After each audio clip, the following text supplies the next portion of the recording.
Hello friends, आज मैं mutual fund portfolio के वन डे चेंज रिटर्न्स को देखेंगे। साथ ही साथ मार्केट एलोकेशन, जिसमें large cap, mid cap and small cap के अंतर्गत अमाउंट का डिस्ट्रीब्यूशन कितने कितने परसेंट में किए गए हैं, ये यहाँ पर देखेंगे। साथ ही साथ फॉरेन इन्वेस्टमेंट के अंतर्गत कितने अमाउंट यहाँ पर एक्सपोजर के तौर पर लिए गए हैं, और इसके अलावा जो अलग अलग फंड्स के अंतर्गत गोल्ड एवं सिल्वर के अंतर्गत कितने परसेंट में एक्सपोजर लिए गए हैं। इसके अलावा यहाँ पर बात करें अगर कि जो रियल एस्टेट्स के अंतर्गत कितने परसेंट में यहाँ पर एक्सपोजर अमाउंट्स का लिया गया है, ये सारे कुछ इस वीडियो के अंतर्गत यहाँ पर हम कवर करेंगे। वीडियो अगर आपको पसंद आता है तो वीडियो को लाइक एवं चैनल को सब्सक्राइब करना ना भूलें। यहाँ पर अगर बात करें करंट होल्डिंग का, तो करंट होल्डिंग के अंतर्गत जो अमाउंट्स है वो यहाँ पर आप देख सकते हैं, जिसमें जो होल्डिंग्स के अंतर्गत टोटल नंबर्स में जो म्यूचुअल फंड्स का जो लिए गए हैं यहाँ पर वो 8 के नंबर्स में यहाँ पर लिए गए हैं। इसमें अगर बात करें वन डे चेंज रिटर्न्स का, तो ये यहाँ पर पॉजिटिव निकल कर आ रहा है, और यह जो आपको रिटर्न्स शो यहाँ पर किए जा रहे हैं वह यहाँ पर 31 दिसंबर 2025 के आए हुए मार्केट रिटर्न्स के आधार पर आपको यहाँ पर वन डे रिटर्न्स यहाँ पर दिखाए जा रहे हैं। टोटल रिटर्न्स की अगर बात करें तो ये भी यहाँ पर पॉजिटिव है। इन्वेस्टेड अमाउंट आप यहाँ पर देख सकते हैं। इसके अलावा अगर बात करें यहाँ पर XIRR का, तो XIRR जो होता है वो यहाँ पर extended internal rate of returns को यहाँ पर रिप्रेजेंट करता है। ये दो प्रकार के होते हैं, एक लाइफ टाइम, एक एक्टिव। लाइफ टाइम जब से आपके द्वारा इन्वेस्टमेंट शुरू किया जाता है, उस दौरान से अलग अलग टाइम फ्रेम्स के अंतर्गत इन्वेस्ट किए गए अमाउंट्स और रिडम्पशन किए गए अमाउंट्स सारे के ऊपर जो ओवरऑल रिटर्न जो निकल कर आता है उसे लाइफ टाइम XIRR के तौर पर जाना जाता है। अगर बात करें इसके परसेंटेज का, तो 5.44% का यहाँ पर रिटर्न्स यहाँ पर लाइफ टाइम XIRR के रूप में यहाँ पर दिख रहा है। दूसरा जो XIRR जो यहाँ पर होते हैं वो एक्टिव के रूप में होते हैं, जो करेंट के अंतर्गत जो यहाँ पर होल्डिंग लिए गए हैं, इसको यहाँ पर आए हुए रिटर्न जो होते हैं वो यहाँ पर 12.35% के तौर पर करेंट XIRR यहाँ पर दिख रहा है। यहाँ पर बात करें जो अलग अलग फंड्स के अंतर्गत जो यहाँ पर इन्वेस्ट किए गए अमाउंट्स की अगर बात करें, तो करेंट के अंतर्गत जो इन्वेस्ट किए गए अमाउंट में अगर बात करें तो Nippon India multi asset allocation fund जो होता है वो जो अलग अलग जो एसेट्स होते हैं, जिसमें equity, debts, gold, silver, real estates और कुछ सिनारियों में यहाँ पर फॉरेन के अंतर्गत जो स्टॉक्स होते हैं या ETFs होते हैं, इसमें भी एक्सपोजर यहाँ पर फंड्स के द्वारा लिए जाते हैं। कुल मिलकर यह मल्टी एसेट्स को यहाँ पर रिप्रेजेंट करता है। यहाँ पर अगर बात करें तो मेरे द्वारा 3 के नंबर्स में मल्टी एसेट एलोकेशन फंड्स का एक्सपोजर यहाँ पर लिए गए हैं। निपॉन इंडिया, सेकंड यहाँ पर DSP multi asset allocation fund, और थर्ड यहाँ पर है व्हाइट ऑक capital multi asset allocation fund का एक्सपोजर यहाँ पर लिए गए हैं। इसके अलावा एक जो यहाँ पर हमारे द्वारा लिया गया है एक्सपोजर वो फ्लेक्सी कैप के अंतर्गत दिए गए हैं। फ्लेक्सी कैप जो होता है वो large cap, mid cap and small caps के आने वाले जो स्टॉक्स होते हैं इनको यहाँ पर इसके अंतर्गत रखे जाते हैं। चूँकि यहाँ पर पारंपरिक की अगर बात करें यहाँ पर फ्लेक्सी कैप का, तो इसमें इक्विटी के जो अलग अलग मार्केट कैप्स के अलावा भी यहाँ पर डेप्ट्स के भी कुछ एक्सपोजर यहाँ पर लिए गए हैं। हेजेज इक्विटी का भी यहाँ पर एक्सपोजर लिया गया है। कुछ यहाँ पर जो पोर्शन है वो यहाँ पर रियल एस्टेट के अंतर्गत भी यहाँ पर एलोकेट किए गए हैं। तो ये एक प्रकार का यहाँ पर विदाउट कमोडिटी ये भी एक प्रकार का मल्टी एसेट के तौर पर ही ट्रीट करता है फ्लेक्सी कैप जो है। इसके अलावा यहाँ पर हम बात करें अगर एडलबिस US technology equity fund of fund direct growth की अगर बात करें, तो यह US मार्केट के अंतर्गत जो यहाँ पर JP मॉर्गन फंड जो है उसके अंतर्गत ये अपना एक्सपोजर लेते हैं। इसके अलावा अगर बात करें 2 यहाँ पर डेप्ट फंड है, जिसमें एक यहाँ पर निपॉन इंडिया का शॉर्ट ड्यूरेशन फंड है और सेकेंड यहाँ पर ICICI prudential credit risk fund यहाँ पर है।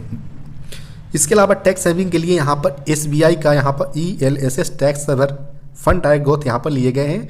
और इनिशियल में सबसे पहले यहाँ पर हमारे जो द्वारा जो एक्सपोजर लिए गए थे, इन्वेस्ट किए गए अमाउंट थे, वो यहाँ पर टैक्स सेविंग के लिए यहाँ पर थे, और यहाँ पर पारंपरिक के अंतर्गत यहाँ पर एक्सपोजर लिए गए थे। इसलिए यहाँ पर जो रिटर्न्स जो देख पा रहे होंगे वह अदर के मुकाबले यहाँ पर ज़्यादा निकल कर आ रहा है। अगर बात करें वन डे चेंज रिटर्न्स की अगर बात करें यहाँ पर, चूँकि मार्केट जो था यहाँ पर 31 दिसंबर 2025 का वो पॉजिटिव साइडवेज था, इसलिए यहाँ पर सारे के अंतर्गत यहाँ पर जो रिटर्न्स देख पा रहे होंगे आप वह यहाँ पर पॉजिटिव में यहाँ पर देखने को मिल रहा है।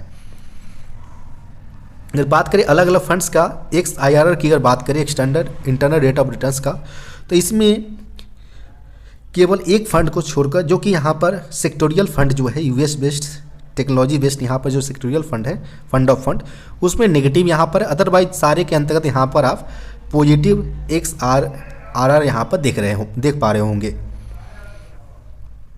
इसके अलावा यहाँ पर बात करिए इक्विटी एसेट एलोकेशन के अंतर्गत यहाँ पर जो सेक्टर वाइज यहाँ पर जो लिए गए हैं एलोकेशन मार्केट कैप वाइज, वो कितने परसेंट में लिए गए हैं। क्योंकि मार्केट सिनारियो को देखते हुए जो अलग अलग फंड्स हाउस है AMCs, उनके माध्यम से जो लार्ज कैप में जो एक्सपोजर टोटल जो होल्डिंग्स का लिए गए हैं वो 79.36% का एक्सपोजर यहाँ पर लार्ज कैप के अंतर्गत यहाँ पर लिए गए हैं। मिड कैप के अंतर्गत यह परसेंटेज यहाँ पर 12.70% का है। वहीं स्मॉल कैप के अंतर्गत यहाँ पर 7.94% का एक्सपोजर यहाँ पर लिए गए हैं। यहाँ पर हम बात करें अगर कि जो लार्ज कैप, मिड कैप और स्मॉल कैप का जो यहाँ पर एक्सपोजर जो होता है, टॉप के जो 100 कंपनी होते हैं उसे लार्ज कैप के तौर पर ट्रीट किया जाता है। इसके बाद आने वाले जो 150 कंपनी होते हैं यानी 101 से लेकर 250 तक का, इसे एज अ मिड कैप के तौर पर ट्रीट किया जाता है। फिर इसके अलावा अगर बात करें तो 250 से लेकर 500 तक के आने वाले टॉप जो कंपनी है उसको यहाँ पर एज अ स्मॉल कैप के तौर पर ट्रीट किया जाता है। इसके अलावा अगर बात करें आउट ऑफ 500 जो रैंक के बाहर का जो स्टॉक्स होते हैं उसको यहाँ पर एज अ माइक्रो कैप्स के तौर पर यहाँ पर ट्रीट किए जाते हैं। तो इस प्रकार आप यहाँ पर क्लासीफाई कर सकते हैं large cap, mid cap, small cap and micro cap का जो सेक्टर्स होता है उसके अंतर्गत। इसके अलावा यहाँ पर बात करें अगर सेक्टर वाइज अगर देखें तो सेक्टर वाइज यहाँ पर फाइनेंशियल सेक्टर के अंतर्गत 28.64% का एक्सपोजर यहाँ पर लिए गए हैं। वहीं टेक्नोलॉजीज़ की अगर बात करें यहाँ पर तो 16.67% का यहाँ पर होल्डिंग्स रखे गए हैं टोटल्स एक्सपोजर्स यहाँ पर। जबकि कंज्यूमर डिस्क्रिशनरी की अगर बात करें तो टोटल होल्डिंग्स का जो एक्सपोजर है वो यहाँ पर 11.98% का एक्सपोजर यहाँ पर टोटल होल्डिंग्स का लिया गया है। इसके अलावा यहाँ पर एनर्जी एंड यूटिलिटीज़ में 7.69% का, मटेरियल के अंतर्गत 6.01% का एक्सपोजर यहाँ पर लिए गए हैं। अदर सेक्टर की अगर बात करें जिसमें कंज्यूमर स्टेपल्स के अंतर्गत 5.45% का एक्सपोजर है, इंडस्ट्रियल्स के अंतर्गत 4.96% का एक्सपोजर है, हेल्थ केयर की अगर बात करें तो 4.58% का एक्सपोजर यहाँ पर लिए गए हैं।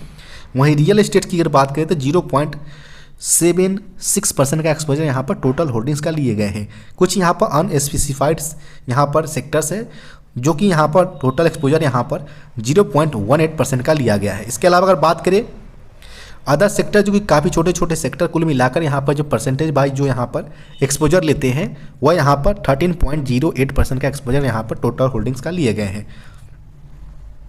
इसके अलावा कंपनी वाइज अगर बात करें तो कंपनी वाइज में यहाँ पर JP Morgan US technology fund है, या अपना जो इन्वेस्टमेंट है वह US मार्केट के अंतर्गत यहाँ पर करते हैं। और JP मॉर्गन के अंतर्गत जो फंड्स जो होते हैं वो यहाँ पर जो इडलविस US टेक्नोलॉजी जो फंड है जिसे फंड ऑफ फंड के तौर पर यहाँ पर है वह JP मॉर्गन फंड के अंतर्गत ही यहाँ पर अपना एक्सपोजर करते हैं। और यह टोटल होल्डिंग्स का 7.70% का एक्सपोजर यहाँ पर हमारे करंट होल्डिंग के अंतर्गत यहाँ पर देख पा रहे होंगे। इसके अलावा HDFC बैंक की अगर बात करें तो 5.40% का है। गवर्नमेंट सिक्योरिटीज़ के अंतर्गत 3.54% का एक्सपोजर टोटल होल्डिंग्स का यहाँ पर लिए गए हैं। निपॉन इंडिया ETFs गोल्ड बीज ETF जो होता है एक्सचेंज ट्रेडेड फंड को रिप्रेजेंट करता है।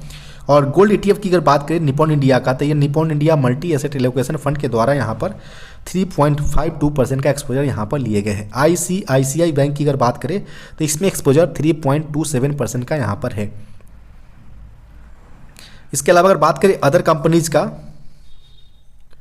जिसमें एक्सिस बैंक के अंतर्गत जो एक्सपोजर है टोटल होल्डिंग्स का वो 2.45% का यहाँ पर लिया गया है। इसके अलावा यहाँ पर iShares MSCI वर्ल्ड ETF की अगर बात करें, वर्ल्ड ETF यानी वर्ल्ड एक्सचेंज ट्रेडेड फंड को रिप्रेजेंट करता है, यानी अलग अलग कंट्रीज के जो टॉप मोस्ट कंपनी है जिसमें चीन, Japan, Taiwan, Hong Kong, US market जैसे जो कंट्रीज है इनके जो टॉप मोस्ट कंपनी को यह ETF रिप्रेजेंट करता है। और इसमें जो एक्सपोजर लिए गए हैं वह Nippon India multi asset allocation fund के द्वारा यहाँ पर मार्केट जो इंडियन इक्विटी मार्केट के डाउन साइड्स को प्रोटेक्ट करने के लिए वर्ल्ड ETFs के तौर पर यहाँ पर एज अ बैक सपोर्ट के तौर पर यहाँ पर एक्सपोजर लिए गए हैं। और यह परसेंटेज बाई टोटल होल्डिंग्स का 2.42% का एक्सपोजर यहाँ पर लिए गए हैं। इसके अलावा अगर बात करें यहाँ पर power grid corporation of India का तो इसमें एक्सपोजर जो है वो 2.37% का यहाँ पर लिए गए हैं। भारतीय एयरटेल की अगर बात करें यहाँ पर तो टोटल एक्सपोजर 2.25% का यहाँ पर है। इसके अलावा कोटक महिंद्रा बैंक की अगर बात करें 2.14% का है। वहीं इंफोसिस की अगर बात करें तो 1.98% का है, जबकि आईटीसी की अगर बात करें यहाँ पर तो 1.96% का यहाँ पर एक्सपोजर लिए गए हैं। इसके अलावा महिंद्रा एंड महिंद्रा की अगर बात करें तो 1.84% का एक्सपोजर यहाँ पर लिए गए हैं।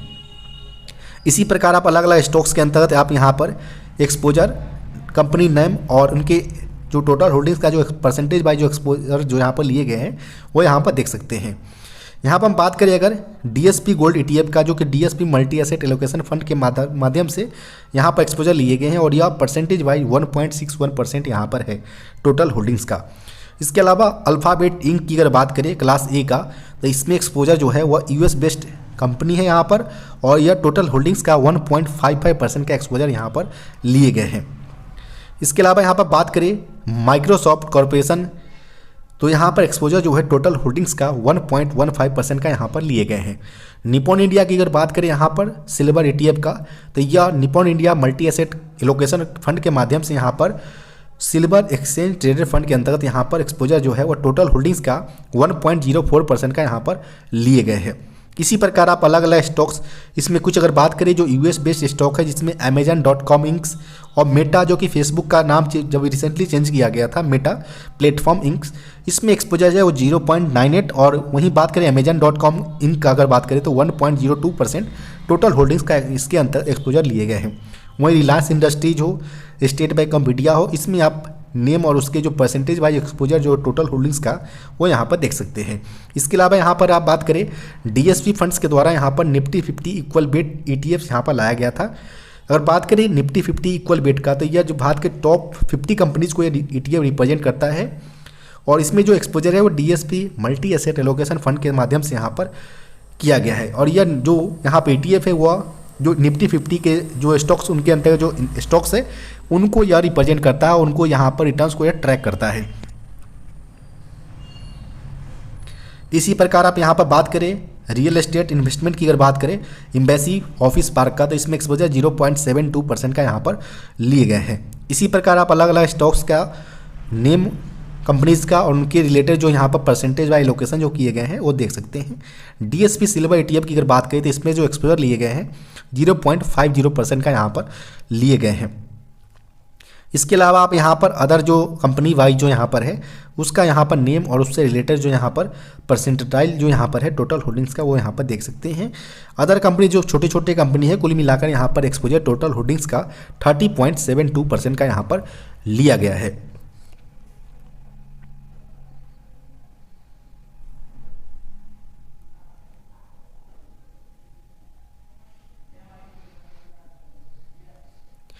आपको वीडियो पसंद आता है तो वीडियो को लाइक एवं चैनल को सब्सक्राइब करना ना भूलें।